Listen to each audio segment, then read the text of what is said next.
रूस और यूक्रेन के युद्ध के बीच में एक बड़ी खबर हमें मिल रही है। रूस के रक्षा मंत्री सर्जेई शोइगु ने भारत के रक्षा मंत्री राजनाथ सिंह को यूक्रेन के संभावित डर्टी बम यानी न्यूक्लियर बम इस्तेमाल को लेकर फोन किया है। कहा यह भी गया है कि यूक्रेन में बदतर होते जा रहे हालात। यूक्रेन के डर्टी बम इस्तेमाल को लेकर रूस के रक्षा मंत्री अमेरिका, इंग्लैंड, तुर्की इत्यादि देशों के समकक्षों को भी आगाह किया गया है। भारत ने पहले एडवाइजरी जारी की थी अपने नागरिकों के लिए कि यूक्रेन की धरती को जितनी जल्द हो सके उसको छोड़ दें, और अब रक्षा मंत्री ने रूस के बात की है राजनाथ सिंह से, यानी भारत के रक्षा मंत्री से। नीरज राजपूत ज्यादा जानकारी लिए हुए जुड़ रहे हैं। नीरज, क्या अपडेट है इस खबर को लेकर?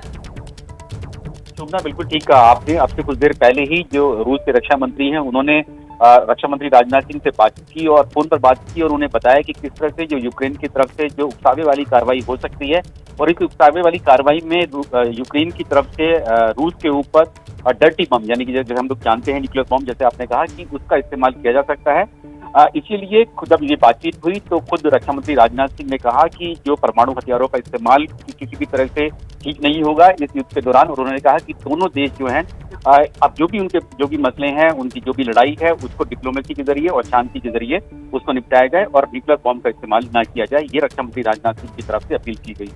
है। नीरज, आपको याद होगा कि अभी 2 दिन पहले एडवाइजरी भी विदेश मंत्रालय के द्वारा जारी की गई कि जो भी भारतीय नागरिक हैं वो जल्द से जल्द यूक्रेन की धरती को खाली कर दें, छोड़ दें। तो क्या इसको उससे भी जोड़कर देखा जाना चाहिए? बिल्कुल बिल्कुल ठीक कहा आपने शुभना, क्योंकि ये जो अब युद्ध जो है काफी भीषण हो चुका है और लगातार हमले हो रहे हैं दोनों तरफ से। रूस भी लगातार हमले कर रहा है, यूक्रेन के ऊपर कर रहा है, और इसके लिए जो भारत की जो एम्बेसी है और भारत का जो विदेश मंत्रालय है, उन्होंने इस बात की अपील की थी जो वहां पर छात्र हैं या भारतीय हैं वो वहां से निकल आए। और क्योंकि ये जो बातचीत हुई है, आज की बातचीत जो हुई है दोनों देशों के रक्षा मंत्रियों के बीच में, भारत और रूस के, उसमें रूस के जो रक्षा मंत्री उन्होंने साफ तौर से कहा कि यूक्रेन की हालत बहुत बदतर होते जा रहे हैं।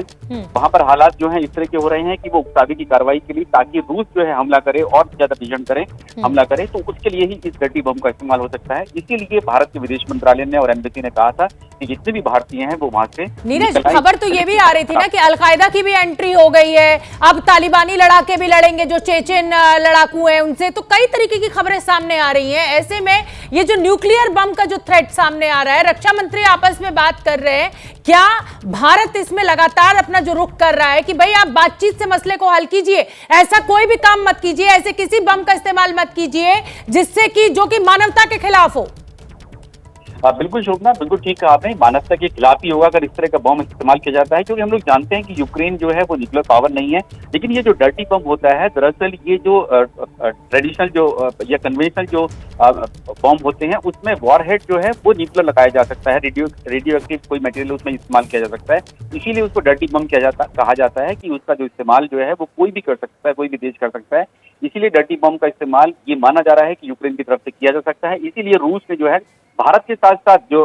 भारत के रक्षा मंत्री से तो बात की है, साथ ही अमेरिका के रक्षा मंत्री से भी उन्होंने कल बात की थी, फ्रांस के रक्षा मंत्री से, टर्की के, यूके के भी मंत्रियों से बातचीत की है, और इस बात को कहा है कि इस तरह की कोई भी कार्रवाई यूक्रेन की तरफ से नहीं होनी चाहिए। नीरज राजपूत, इस समय एक पहले बड़ी खबर मैं अपने दर्शकों को बता दूं, फिर मैं आपके पास आऊंगी। और इस समय बड़ी खबर, रूस के राष्ट्रपति भवन ने बयान जारी किया है। अभी तक हम आपको बता रहे थे कि यूक्रेन डर्टी बम के इस्तेमाल की तैयारी में है। इसी को लेकर राष्ट्रपति भवन, जो कि रूस का राष्ट्रपति भवन है, उसने बयान जारी किया है। नीरज राजपूत, मैं आपका रुख करना चाहूंगी। देखिए, जब भी न्यूक्लियर बम का जिक्र आता है तो वो नागासाकी और हिरोशिमा की तस्वीरें जो हैं वो लोगों के मन में ताजा हो जाती हैं। मैं आपसे ये समझना चाहती हूँ कि जिस डर्टी बम का जिक्र आप कर रहे हैं, जो कहा जा रहा है कि यूक्रेन के द्वारा इस्तेमाल किया जा सकता है, इसको क्या इससे भी नुकसान उसी स्तर का होता है जैसा कि नागासाकी हिरोशिमा में हुआ था, या क्या है इसके जो रेपरकशंस है, इसका जो नुकसान है?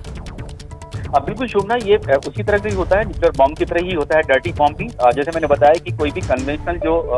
जो वेपन होता है उसमें जो वॉरहेड होता है जिसमें एक्सप्लोजिव लगा होता है, वहां पर उसका न्यूक्लियर का इस्तेमाल करते हैं, रेडियो एक्टिव का भी इस्तेमाल कर सकते हैं। तो क्योंकि रूस के रक्षा मंत्री ने साफ तौर से कहा है कि डर्टी बम और न्यूक्लियर बॉम्ब का इस्तेमाल जो है यूक्रेन की तरफ से हो सकता है। इसी के लिए कल भी उन्होंने अमेरिका के रक्षा मंत्री से भी बातचीत की थी, साथ ही दूसरे देशों के रक्षा मंत्री से भी बातचीत की है। और जैसे कि आपने बताया कि जो रूस जो है रूस के राष्ट्रपति ने भी अलर्ट जारी नीरज, किया है। तो इसका मतलब नीरज, जब आपको याद होगा ये रूस और यूक्रेन का युद्ध शुरू हुआ, उस समय रूस ने यही कहा था कि हमारी सुरक्षा को खतरा है, इसलिए हमें लड़ना पड़ेगा। कहीं ऐसा तो नहीं कि ये दूसरा पैंतरा जो है वो रूस के द्वारा फेंका जा रहा हो कि साहब देखिए ये डर्टी बम और न्यूक्लियर बम का इस्तेमाल यूक्रेन कर सकता है, इसलिए हम अपनी सुरक्षा के चलते मजबूर हैं, और कुछ इतना बड़ा रूस कर दे जिसका जैसे नागासाकी और हिरोशिमा का जो नुकसान है वो अभी तक भरपाई नहीं हो पाई उस मानवता की, ऐसा ही कोई और नुकसान हो जाए यूक्रेन में।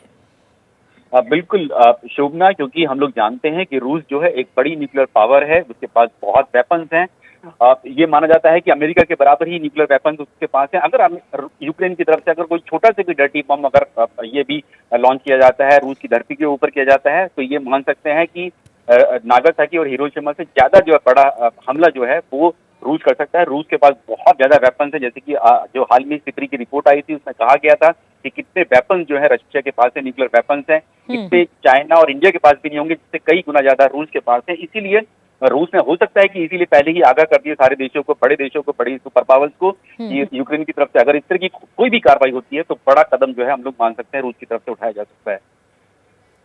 और प्रणय उपाध्याय भी हमारे साथ जुड़ गए ज्यादा जानकारी लिए हुए। प्रणय, जैसा कि मैं नीरज राजपूत से भी कह रही थी, आपको याद होगा कि जब रूस और यूक्रेन का युद्ध शुरू हुआ तो रूस ने यह कहा कि साहब हमारी सुरक्षा को खतरा है, इसलिए हमारे पास कोई विकल्प नहीं बचा है। अब ये न्यूक्लियर बम और डर्टी बम की बात सामने आ रही है, क्या माना जाए ये रूस का एक और पैंतरा है, क्योंकि न्यूक्लियर ताकत है ही नहीं यूक्रेन, तो फिर अचानक ये न्यूक्लियर हमला कैसे कर सकता है यूक्रेन, या डर्टी जो बम है उसका कैसे इस्तेमाल कर सकता है? देखिए, यूक्रेन के पास में न्यूक्लियर हथियार थे और उसके बाद जो अमेरिका के साथ में उसका ड्यून्यूक्लियराइजेशन हुआ, उसके बाद यूक्रेन को अपने न्यूक्लियर हथियार छोड़ना पड़े और बदले में उसने सुरक्षा की गारंटी ली थी या सुरक्षा के बारे में एश्योरेंस लिया था। ये बात पहले की बात है, लेकिन अब जब से ये लड़ाई शुरू हुई है, बीते 8 महीनों के दौरान पूरे युद्ध मैदानी जंग के ऊपर लगातार इस बात का खतरा शोभना बना हुआ है कि इस पूरी लड़ाई के अंदर एक न्यूक्लियर एंगल आ सकता है। उसके पीछे सबसे बड़ी वजह शोभना ये भी है क्योंकि आप ज़ाइटोमेर देखें, ज़ेपोराजिया देखें, न्यूक्लियर पावर प्लांट्स के ऊपर खतरे की बात हो या न्यूक्लियर बम के इस्तेमाल की बात हो, ऐसे में जबकि नाटो अपनी न्यूक्लियर ड्रिल कर रहा है और ऐसे में जबकि रूस अपनी न्यूक्लियर ड्रिल कर रहा है, ऐसे में न्यूक्लियर टकराव का खतरा बढ़ता है। भारत से बात करने के पीछे मायने क्या है? भारत से बात करने के पीछे एक बड़ा महत्वपूर्ण कारण यह भी है, एक तो भारत और रूस जो स्ट्रैटेजिक न्यूक्लियर पावर हैं और दोनों के बीच में स्ट्रैटेजिक पार्टनरशिप है, स्पेशल प्रिविलेज स्ट्रैटेजिक पार्टनरशिप दोनों की साझेदारी को कहा जाता है। तीसरी महत्वपूर्ण बात यह है कि भारत के पास में दिसंबर के अंदर सिक्योरिटी काउंसिल की सुरक्षा परिषद की चेयरमैनशिप भारत के पास आने जा रही है, साथ ही सुरक्षा परिषद का महत्वपूर्ण मेंबर भारत है और इसीलिए ये रूस के रक्षा मंत्री का भारत के रक्षा मंत्री के साथ बातचीत करना ये न केवल सैन्य और रणनीतिक दृष्टि से महत्वपूर्ण है बल्कि डिप्लोमेटिक दृष्टि से भी महत्वपूर्ण है। भारत के जरिए कहीं न कहीं ये इस बात की कोशिश भी होगी, ये बताने की, एक प्रेशर बनाने की कोशिश भी रूस की तरफ से की जा सकती है कि वो पश्चिमी देशों के साथ, क्योंकि भारत के संबंध दोनों के साथ बहुत अच्छे हैं, अमेरिका के साथ, पश्चिमी देशों के साथ भी उसका संवाद बहुत अच्छा है, साथ ही रूस के साथ भी उसकी पुरानी रणनीतिक साझेदारी, और यही वजह है कि भारत को इसमें इन्वॉल्व करने की कोशिश की जा रही है। आपको अच्छे से याद होगा शोभना कि समरकंद के अंदर जब प्रधानमंत्री मोदी और राष्ट्रपति पुतिन के बीच मुलाकात हुई थी, तब उस समय प्रधानमंत्री मोदी की तरफ से भी यह कहा गया था कि यह युद्ध का काल नहीं है, युद्ध इस समय समाधान नहीं है और इसमें खतरों को बचना से, इन सारे खतरों से बचना चाहिए। लेकिन उसके बावजूद लड़ाई गंभीर होती चली जा रही है और इसीलिए यह खतरा जताया जा रहा है कि अब ऐसा ना हो कि इस लड़ाई को खत्म करने के लिए किसी न्यूक्लियर हथियार का इस्तेमाल हो, जैसा कि जिसका जिक्र आप कर रही थी कि हिरोशिमा नागासाकी में द्वितीय विश्व युद्ध इसी तरीके से खत्म हुआ था और जितनी तबाही के साथ खत्म हुआ था, कहीं दुनिया उस मुहाने पे तो नहीं खड़ी हुई है। बिल्कुल प्रणय, अभी मैं नीरज राजपूत से भी यही सवाल कर रही थी कि भारतीय विदेश मंत्रालय ने एक एडवाइजरी जारी की थी कि भाई जो भी भारतीय नागरिक है वो अपने यूक्रेन की धरती को छोड़ दें, क्या इसको हम उससे फिर जोड़ सकते हैं? बिल्कुल, इस आपने ठीक से एंगल उठाया शोभना, इसलिए भी ये कहा जा रहा है क्योंकि ये मैदान जंग लगातार कॉम्प्लिकेट होता चला जा रहा है, इस बात का खतरा बढ़ता चला जा रहा है कि ये युद्ध खत्म होने की बजाय किसी गंभीर मुहाने पर जाए और इसमें अब लगातार न्यूक्लियर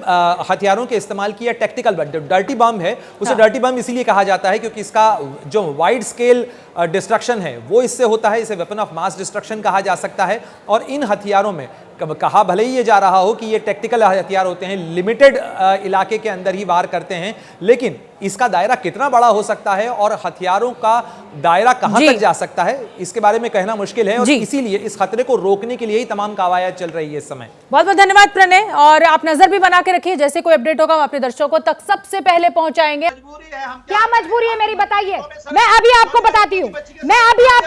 हूँ कि मैंने ओए होए होए होए, नमकीन के चटकारे लेते हुए टकटकी मार के डिबेट शो को पॉज रिपीट कर कर के देख रहे हैं जोगिंदर जी। इनकी तरह आप भी देखें अपनी फेवरेट डिबेट्स को रिपीट कर, और डाउनलोड कीजिए एबीपी लाइव ऐप अपने स्मार्ट टीवी पर।